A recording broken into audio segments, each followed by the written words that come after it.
Bun, am revenit și cu partea a doua. Așa, de unde eram?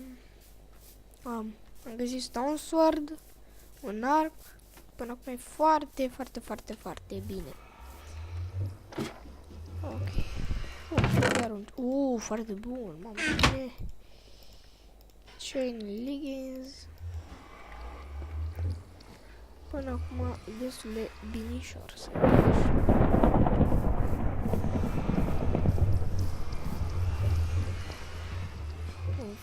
cred că mașina asta nu e ce nu mă interesează. Ne continuăm drumul. Mănânc. Am ține de fomică.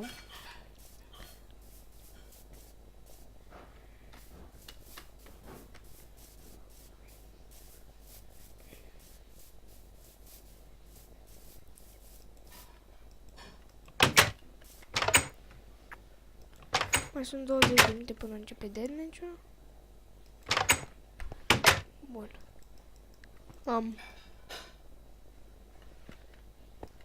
Da. O capcană. Ce fac eu acum? Ce fac eu acum? Ar fi bine să pun pauză. Bun, a revenit. Mai sunt doar 30 de secunde până începe damage-ul. Bun, n-am stat 19 minute cât mai aveam. Dar am stat puțin, m-am jucat puțin head soccer pe telefon. În fine. Doamne, așa să nu-mi iau bătaie. Ar fi genial. Asta înseamnă că m-ar ajuta. Jesus Christ. Bine. Dacă mi-au bătaie, asta e.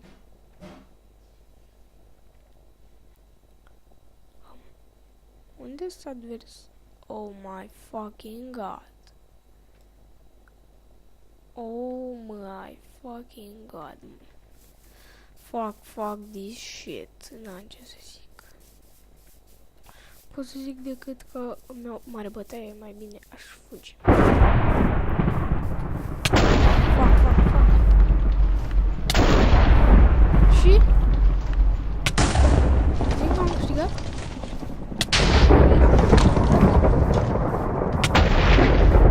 Ce de tunetul ăsta?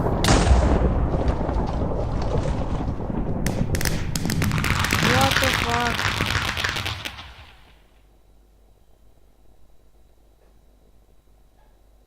Oh my fucking god. Bun, cam atât și cu episodul de azi. Dacă v-a plăcut foarte mult să-mi spuneți, puteți să apăsați frumos pe butonul de like sau pe butonul de subscribe. Aș face și o mică promovare, să zic eu așa, pentru prietenii mei.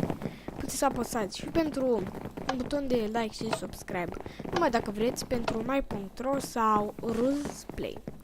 Așa că am terminat. La revedere!